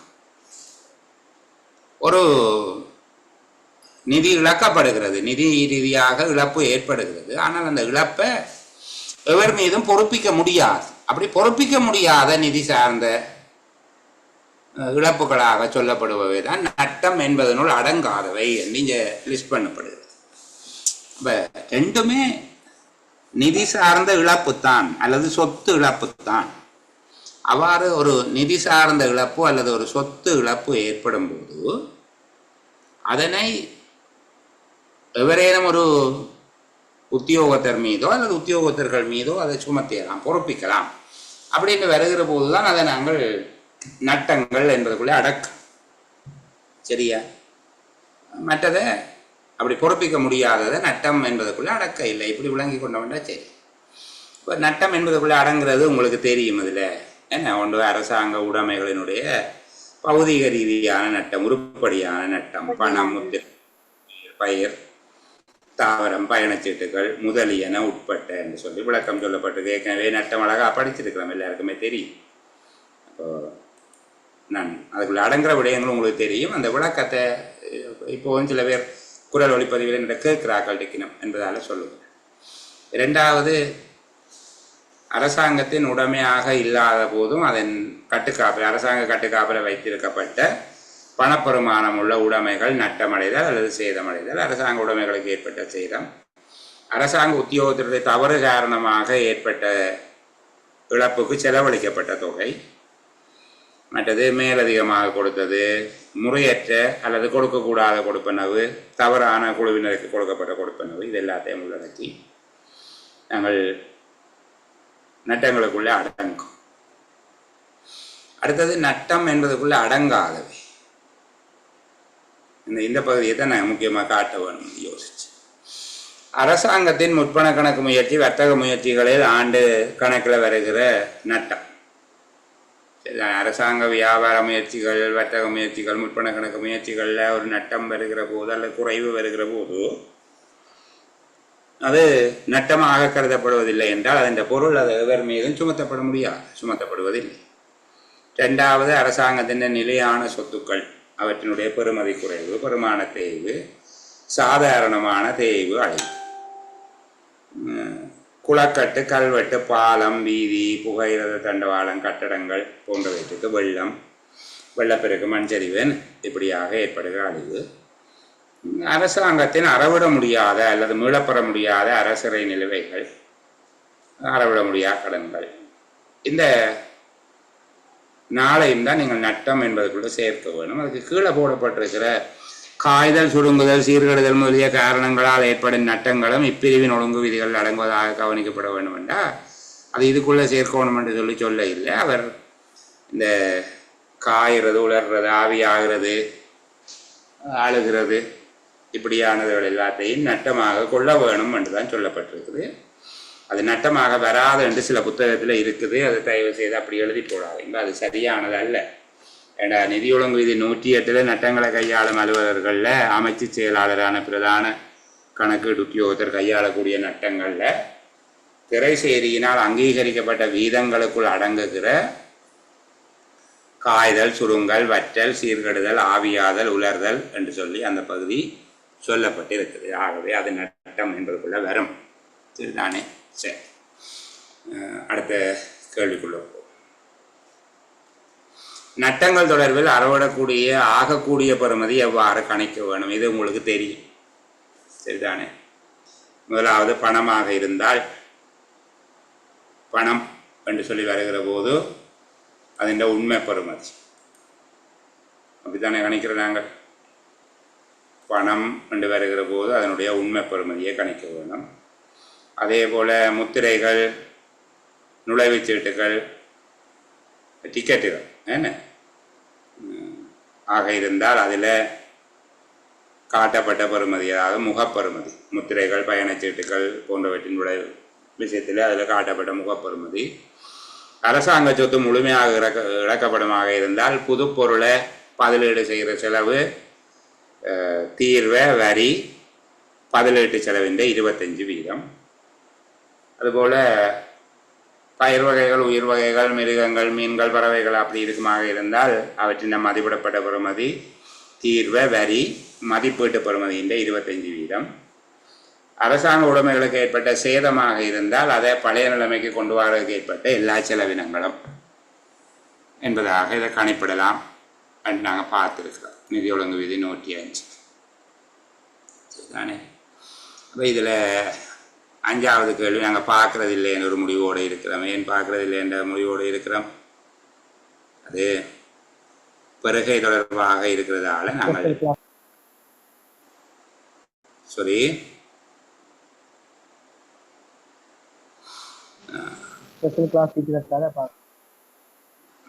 பெருகை தொடர்பாக நாங்கள் தனி ஒரு செமினார் செய்ய போகிறோம் என்கிற அடிப்படையில் பெருகை மற்றும் கருத்திட்டம், அந்த கருத்திட்டத்தையும் நான் அந்த அளவில் தான் வச்சுக்கொள்கிறேன். என்றால் அதில் மொத்த ஏற்பாடு, துண்டை ஏற்பாடு அப்படியான அந்த விடயங்கள் நாங்கள் பேச வேணும். சரிதானே? அந்த பகுதி ஒரு நான் தனியாக திருப்பி அதை செய்து விடுகிறேன். அது இதுக்குள்ளே பார்க்குற போது ஒரு துண்டை சொன்னால் அது விளங்காது, எங்கேயோ இருக்க தொடக்கத்தில் இருந்து இறுதி வரைக்கும் இருக்கக்கூடிய அந்த பகுதியை பார்க்கவும் அது ஒரு நான் தனியாக செய்து விடுகிறேன். உங்களுக்கு ஒரு சேதமர்வு அதை கண்டு விசேடமாக இருக்கும். சரி, அடுத்த நிதி ஒழுங்கு விதி பேப்பருக்குள்ளே போகும். இதை 2 விதமாக போட்டிருக்கிறாங்க. என்ன இது ஒரு பேப்பர் இதுக்கு நடந்திருக்கு, திட்டமிடல் சேவை, பிளானிங் சர்வீஸுக்கு கேட்ட பேப்பர். ரொம்ப பெரிய பெரிய சர்வீஸ் பேப்பரெல்லாம் நாங்கள் படிக்கிறோம். இப்போ இதுக்கு மேலே எங்களுக்கு இவி எக்ஸாம்ண்டா ஒரு பயம் இருக்குமா? நாங்கள் இப்போ எஸ்எல்ஏஎஸ் எக்ஸாமுக்கு ரெடி என்ற லெவலுக்கு வந்துட்டோமே, எவ்வளோ படித்து வச்சுருக்கிறோம். அதனால் அது ஒரு பெரிய விடயம் அல்ல எங்களுக்கு. பகுதி 1 நிறுவன ஒழுங்கு விதிகள். நிறுவன ஒழுங்கு விதிகள் என்று போட்டுவிட்டு முழுக்க முழுக்க சம்பளம், பிஎஸ்சி ரெகுலேஷனுக்குள்ளே தான் கேட்டிருக்கு. சரிதானே? ஆரம்ப விசாரணையும் கேட்டிருக்குது. பார்த்தீங்களா? சரி. இலங்கையின் பொது நிதி தொடர்பில் பாராளுமன்றத்துக்கு உள்ள அதிகாரங்களை அரசியல் அமைப்பில் அது தொடர்பில் வழங்கப்பட்டுள்ள ஏற்பாடுகளின் பிரகாரம் விளக்குக. 20 புள்ளிகளுக்கு கேட்டிருந்தா இப்படி ஒரு கேள்வி வந்திருந்தால் எங்களுக்கு அப்படியே புள்ளி வேறு. இப்படி கேட்க மாட்டாங்க. எங்கள்கிட்ட பெரிய கேள்வி ஒரு 8 மார்க்ஸுக்கு தான் கேட்பாங்க. 8 8 4 அப்படி கேட்டு 20 மார்க்ஸுக்கு ஒரே கேள்வியாக கேட்காம உடைச்சு கேட்டால் அல்ல. இப்படி கேட்டாலும் நாங்கள் செய்வோம். சரிதானே? அப்போ பொது நிதி தொடர்பாக பாராளுமன்றத்துக்குள்ள அதிகாரங்களை அரசியல் அமைப்பில் அது தொடர்பில் வழங்கப்பட்டுள்ள ஏற்பாடுகளின் பிரகாரம் விளக்குக. நாங்கள் முதல் எழுதுவோம். இலங்கை ஜனநாயக சோசலிச குடியரசின் அரசியலமைப்பின் 17வது அத்தியாயம் உறுப்புரைகள் 147 தொடக்கம் 152 வரையான பகுதியில் பாராளுமன்றத்துக்கு உள்ள பொது நிதி தொடர்பான அதிகாரங்கள் பற்றி குறிப்பிடப்பட்டிருக்குது. இது எங்களோட முதலாவது விளக்கம். நாங்கள் ஏற்கனவே படித்த விஷயம்தான். இலங்கை ஜனநாயக சோசலிச குடியரசின் அரசியலமைப்பு சட்டத்தின் 17வது அத்தியாயம் நிதி எனும் தலைப்பின் கீழ் அதன் உறுப்புரைகள் 148 இருந்து 152 வரையில பாராளுமன்றத்துக்கு பொது நிதி தொடர்பில் உள்ள அதிகாரங்கள் பற்றி சொல்லப்பட்டிருக்கு. நாங்கள் 2வது விடயமாக சொல்ல போகிறோம். பொது நிதி மீதான பூரணமான கட்டுப்பாட்டை பாராளுமன்றம் கொண்டிருக்கிறது, அல்லது பாராளுமன்றம் பொது நிதி மீதான பூரண கட்டுப்பாட்டை கொண்டிருக்க வேண்டும். இது 2வது விடயமாக சொல்லுகிறோம். 3வதாக சொல்லுகிறோம், பாராளுமன்றத்தால் நிறைவேற்றப்பட்ட சட்டங்களினால் அதிகாரம் அளிக்கப்பட்டால் மட்டுமே, பாராளுமன்றத்தினால் நிறைவேற்றப்பட்ட சட்டங்களினால் அதிகாரம் அளிக்கப்பட்டால் மட்டுமே கீழ்வரும் விடயங்களை, பொது நிதி தொடர்பான கீழ்வரும் விடயங்களை செய்ய முடியும் என்று சொல்லலாம். பாராளுமன்றத்தினால் நிறைவேற்றப்பட்ட சட்டத்தினாலே அதிகாரம் அளிக்கப்பட்டால் மட்டுமே பொது நிதியோடு தொடர்புடைய கீழ்வரும் விடயங்களை செய்ய முடியும் என்று சொல்லி போட்டு அந்த விடயங்களை நாங்கள் ஒன்றுக்குள்ள ஒன்றாக எழுதி காட்டினோம் தான் நல்ல சரிதானே. வரிகள், வீத வரிகள், விதிப்புக்கள் மற்றும் அறவீடுகளை விதித்தல், அறவிடுதல், அரசிறைகளையும் அரசிறை சார்பான பெறுவனவுகள், அரசின் வரவுகள், வருமானங்கள் என்பவற்றை திரட்டு நிதியில் சேர்த்த திரட்டு நிதியிலிருந்து செலவுகளுக்காக நிதியை மீளப்பெறுவது, திரட்டு நிதியிலிருந்து மீளப்பெறுவதற்காக ஆணைச்சீட்டுகளை வழங்குவது, திரட்டு நிதியிலிருந்து பணத்தை மீளப்பெறுவதற்கான ஆணைச்சீட்டுகளை வழங்குவது, ஜனாதிபதிக்கு அளிக்கப்பட்ட விசேட அதிகாரம், ஜனாதிபதிக்கு அளிக்கப்பட்ட விசேட அதிகாரமும் பாராளுமன்ற சட்டத்துக்கு கீழே அனுமதிக்கப்பட்டு தான் இருக்குது, அதை பார்க்கணும். எதிர்பாராத செலவு நிதியத்தை ஸ்தாபித்தல், எதிர்பாராத செலவு நிதியத்திலிருந்து முற்பணத்தை பெறுதல், எதிர்பாராத செலவு நிதிய முற்பணம் தொடர்பாக குறைந்த மதிப்பீட்டை அங்கீகரித்து அதனை சீர் செய்தல், திரட்டு நிதியத்திலிருந்தும் அரசாங்கத்தின் ஏனைய நிதியங்களிலிருந்தும் செலவினங்களை மேற்கொள்ளுதல், நடைமுறையில் உள்ள வரி, வீத வரிகள், பிற விதிப்புக்கள் என்பவற்றை கூட்டுதல், குறைத்தல், நீக்குதல் போன்றவை. இவ்வளவு விடயமும் பாராளுமன்றத்தின் சட்டத்திற்குள்ள மட்டும்தான் செய்ய இயலும். அப்படி எழுதிவிட்டீங்கன்னா 20 புள்ளிகள் அப்படியே வந்து சேரும். சரிங்களா? அடுத்த பாருங்க, அடுத்த 20 புள்ளிகளுக்கு கேட்டிருக்க கேள்வி இப்படி கேட்டுவிட்டால், நிதி ஒழுங்கு விதிகளின் பிரகாரம் அரசாங்க நிதி முகாமைத்துவத்தை அரசாங்க நிறுவனம் ஒன்றில் நடைமுறைப்படுத்தும் பொருட்டு செலவு மற்றும் வருமான அதிகாரங்கள் உத்தியோகத்தர்களுக்கு கையளிக்கப்படுகின்றன. அவ்வாறு கையளிக்கப்படும் அதிகாரங்களை சுருக்கமாக விளக்குது. அப்போ செலவு தொடர்பாக கையளிக்கப்படுகிற அதிகாரங்கள் எத்தனை இருக்குது?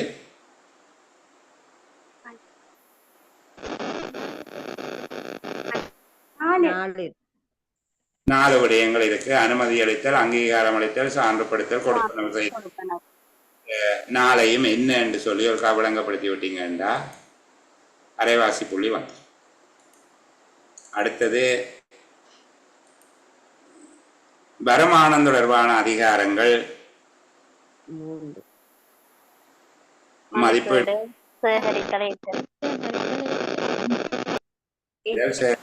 ஏற்றல், இந்த 3 விடயமும் என்ன என்று சொல்லி எளிமையாக விளங்கக்கூடிய மாதிரி எழுதிவிட்டீங்கன்னா சரி. இவ்வளவு விஷயத்தையும் சேர்த்து கொண்டு அவர் 20 புள்ளி, இந்த 7 விடயத்தையும் விளங்கப்படுத்துவதற்கு ஒவ்வொன்றுக்கும் 3 புள்ளிகள் வீதமாக ஒழுங்குபடுத்தி இருப்பார்.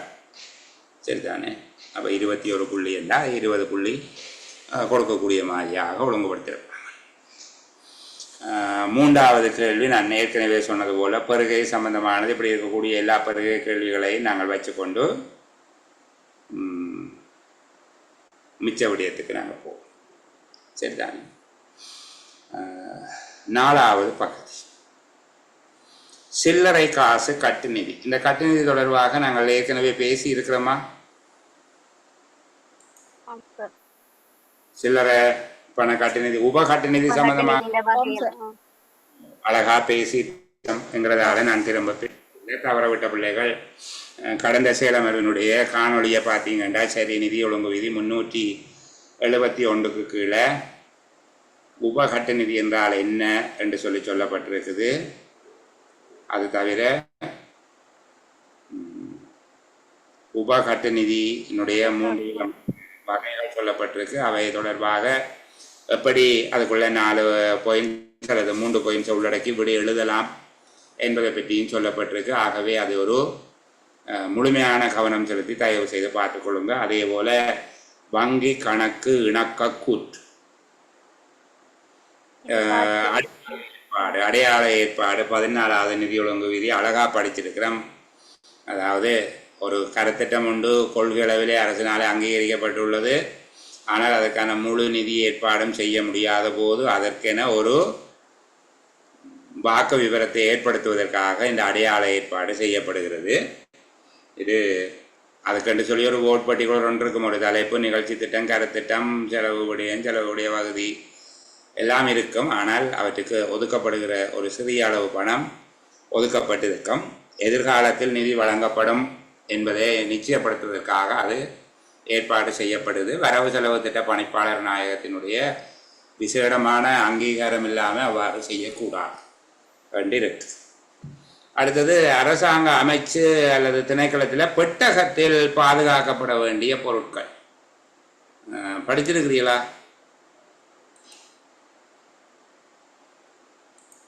அரசாங்க அமைச்சு அல்லது திணைக்களத்தில் பெட்டகத்தில் பாதுகாக்க வேண்டிய பொருட்கள் தொடர்பாக நிதி ஒழுங்கு விதி 316 இந்த விடயம் இருக்குது. சரிதானே? நிதி ஒழுங்கு விதி 316 தொடர்பாக, தேங்க்யூ பிரியா, 316 போட்டிருக்காங்க.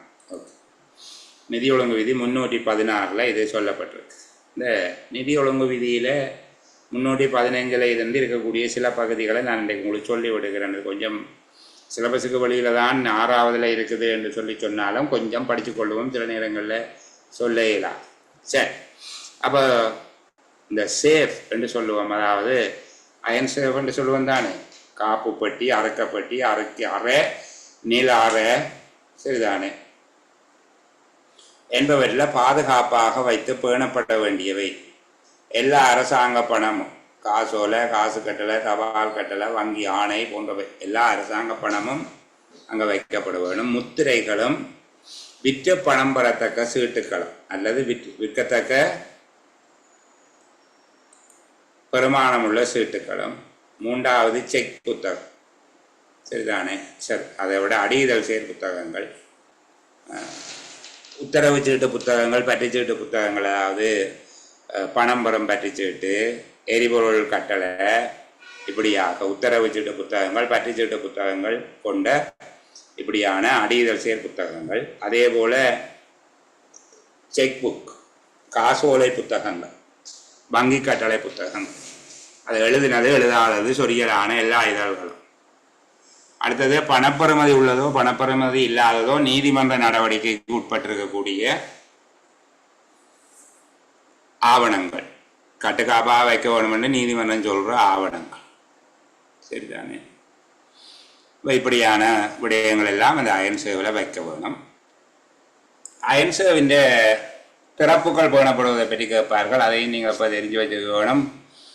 காப்பு பட்டி, அறக்கப்பட்டி, அறை என்பவற்றினுடைய திறப்புகள் பேணப்படுகிற விதம், ஒவ்வொன்றுக்கும் 2 பூட்டுகள் அமைக்கப்பட்டு 2 திறப்புகளும் வெவ்வேறு உத்தியோகத்தர்களிடம் கொடுக்கப்பட வேணும்.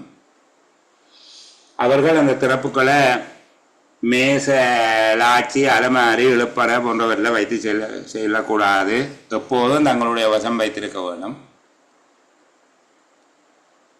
இந்த அறை, அறக்கப்பட்டி, காப்பு பட்டிகளில் பெறுமதியான பொருட்கள் எவையும் இல்லாத போதும் இந்த நடைமுறை தொடர்ந்து பின்பற்றப்பட வேண்டும். அதிகாரமற்றவர்களுடைய கையில் திறப்பு சேருவதற்கு எந்த சந்தர்ப்பத்திலையும் இடமளிக்க கூடாது. அவ்வாறு இடமளிக்கப்பட்டால் அந்த உத்தியோகத்தர் மீது ஒழுக்காற்று நடவடிக்கை எடுக்க வேண்டும். சரியா? இப்போ இந்த விடயத்தையும் பார்த்துக்கோ.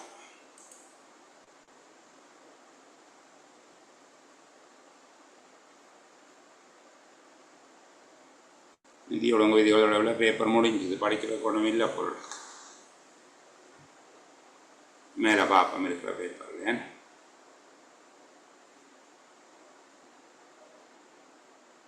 இது முழுக்க பருகை சம்மந்தப்பட்டதாக இருக்கு. 4வது கேள்வியும் 5வது கேள்வி 6வது கேள்வியில் ஒரு முக்கியமான விடயம் பார்த்தீங்களா, இந்த பகுதி சொல்ல வேணும் என்று சொல்லி அன்றைக்கும் யாரோ கேட்டிருந்தாங்க.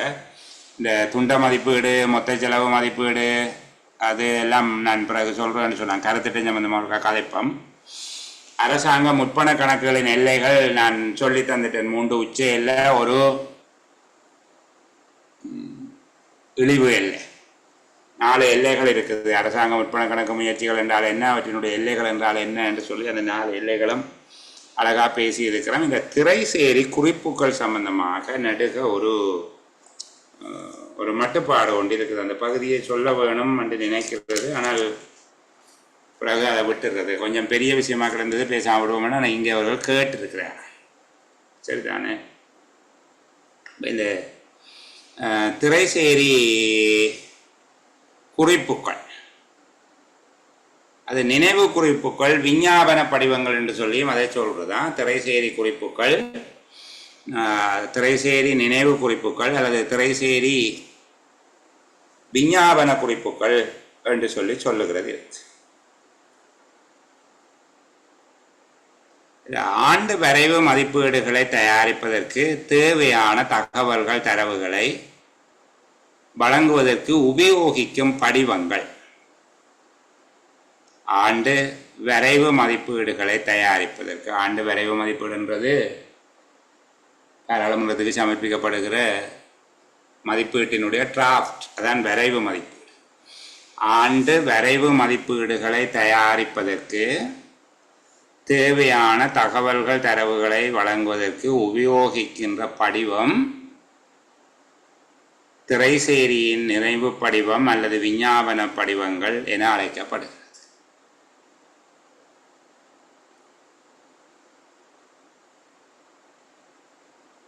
இவை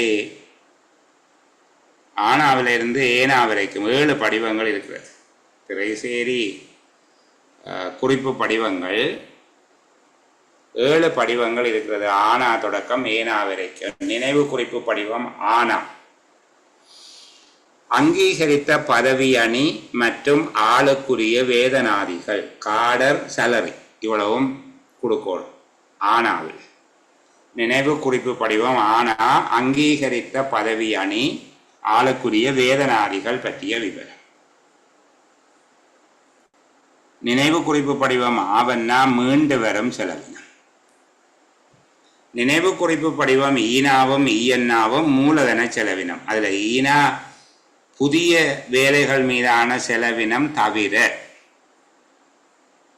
ஈயன்னா புதிய வேலைகளுக்கான செலவினங்கள் மட்டும் ஈயன்னாக்கள் அடங்கும். ஈனா மூலதன செலவினம் தான், புதிய வேலைகள் அடங்காது. ஈயன்னா மூலதன செலவினம், புதிய வேலைகள். ஊனா நிதியளிப்பு மூலங்கள், அவற்றுக்கு நிதியளிக்கிறது. எந்த நிதியளிப்பு மூலங்கள் நாங்கள் படித்தோம்? உள்நாட்டு நிதி, வெளிநாட்டு நிதி என்று சொல்லி நிதியளிப்பு மூலங்கள். ஊவன்னா வேலை நிறைவேற்ற, இம்ப்ளிமெண்டிங். அடுத்தது ஏனா முற்பண கணக்கு. இப்போ இந்த திரைசேரியின் நினைவு குறிப்புகள் என்று சொல்லி கேட்கப்படுமாக இருந்தால், அல்லது திரைசேரி விஞ்ஞாபன படிவங்கள் என்று கேட்கப்படுமாக இருந்தால், ஆண்டு வரைவு மதிப்பீடுகளை தயாரிப்பதற்கு தேவையான தகவல்கள், தரவுகளை வழங்க உபயோகிக்கப்படுகின்ற படிவங்களை நினைவு படிவங்கள் அல்லது திரைசேரி விஞ்ஞாபன படிவங்கள் என அழைக்கப்படுகிறது. அவ்வாறான தகவல்கள், தரவுகள் வழங்கப்படுகின்ற விஞ்ஞாபன படிவங்கள் 7 காணப்படுகிறது. நினைவு குறிப்பு படிவம் ஆனா அங்கீகரித்த பதவி அணி, ஆளுக்குரிய வேதனாதிகள். நினைவு குறிப்பு படிவம் ஆவன்னா மீண்டு வரும் செலவினம். நினைவு குறிப்பு படிவம் ஈனா புதிய வேலைகள் தொடர்பான செலவினம் நீங்களாக மூலதன செலவினம். நினைவு குறிப்பு படிவம் ஈயன்னா புதிய வேலைகள் தொடர்பான மூலதன செலவினம். ஊனா நினைவு குறிப்பு படிவம் ஊனா நிதியளிப்பு மூலங்கள். நினைவு குறிப்பு படிவம் ஊவன்னா வேலை நிறைவேற்றுதல்.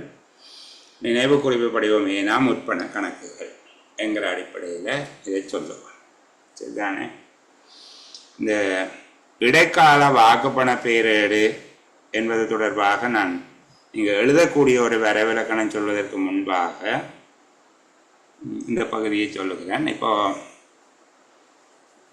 ஒதுக்கீட்டு அதிகார சட்டம் நிறைவேற்றப்படுவதற்கு முன்னர் பாராளுமன்றம் கலைக்கப்படுமாக இருந்தால் அந்த காலப்பகுதியில்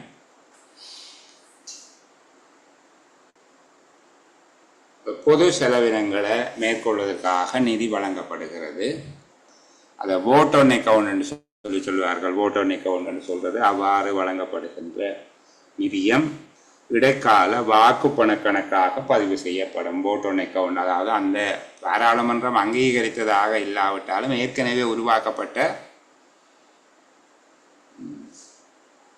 நிகழ்ச்சி திட்டம், கருத்திட்டம், செலவு விடயம் என்று சொல்லப்படுகிற வாக்குப்பண விவரங்களின் கீழ் அந்த நிதி செலவீடு செய்யப்படுகிறது. அது இடைக்கால வாக்குப்பண கணக்கு அல்லது வாக்குப்பணத்தின் மீதான கணக்கு, வாக்குப்பண கணக்கு என்று சொல்லி அதை சொல்லுவார்கள், vote on account.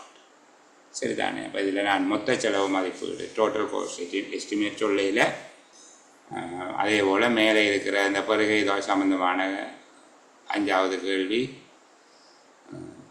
சொல்லுகிறேன்.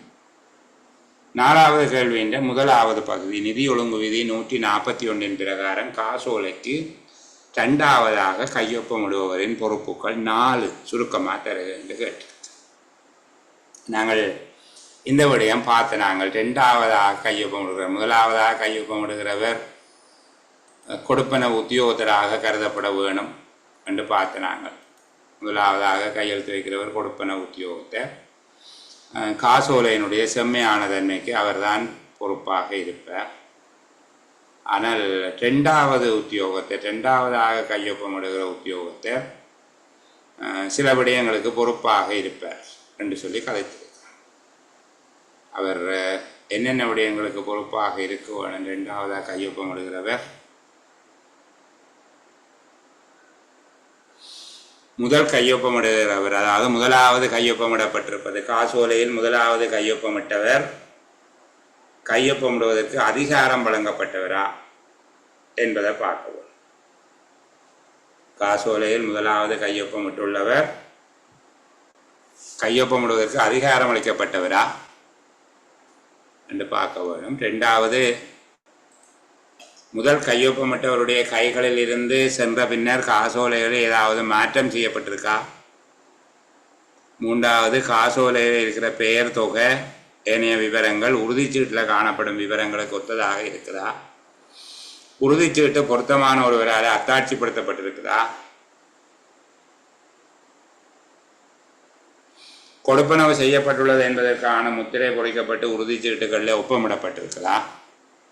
போன்ற விடயங்களை எல்லாம் அவர் பார்க்கவர். சரிதானே? இதுதான் அந்த காசோலையில் கையொப்பமிடுகிற 2வது உத்தியோகத்தருடைய பொறுப்பாக இருக்குது.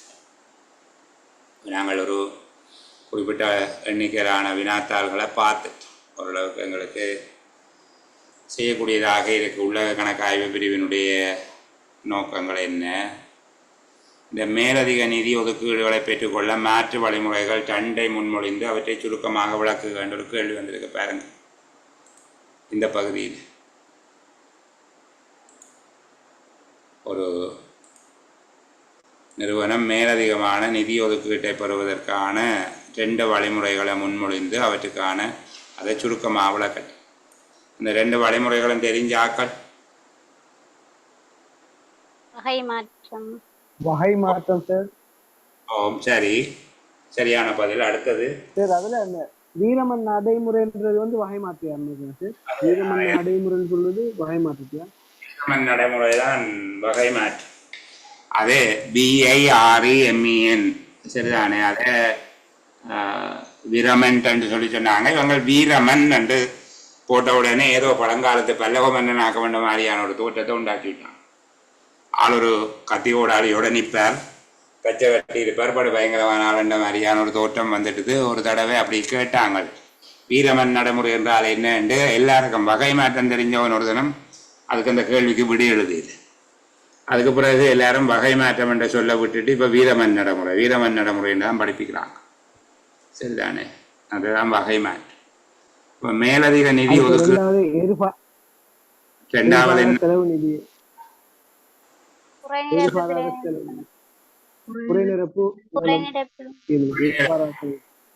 தேங்க்யூ. அந்த 2 விஷயம் தான். ஒன்று, வகை மாற்றத்தின் மூலமாக நிதியை பெற்றுக்கொள்ளலாம். 2வது குறை நிரப்பு பிரேரணை சமர்ப்பித்தல். பாராளுமன்றத்தில் குறை நிரப்பு பிரேரணையை சமர்ப்பிப்பதன் மூலமாக பெற்றுக்கொள்வது. இதே போல் இந்த களஞ்சிய உத்தியோகத்தர் களஞ்சிய விதி தொடர்பான சில விடயங்கள் இருக்குது. அது உங்களுடைய சிலபஸில் இல்லை என்று சொல்கிறாங்க. சரி, பார்ப்போம். இப்போ நான் இந்த அளவில் பிள்ளைகள் இன்றைக்கு செயலமர்வினுடைய ஒளிப்பதிவை நிறுத்திக் கொள்கிறேன். நீங்கள் ஏதாவது அபிப்பிராயம் சொல்வதாக இருந்தால் சொல்லலாம். அடுத்த செயலமர்வில் சந்திப்போம். சார் வகை மாற்றம்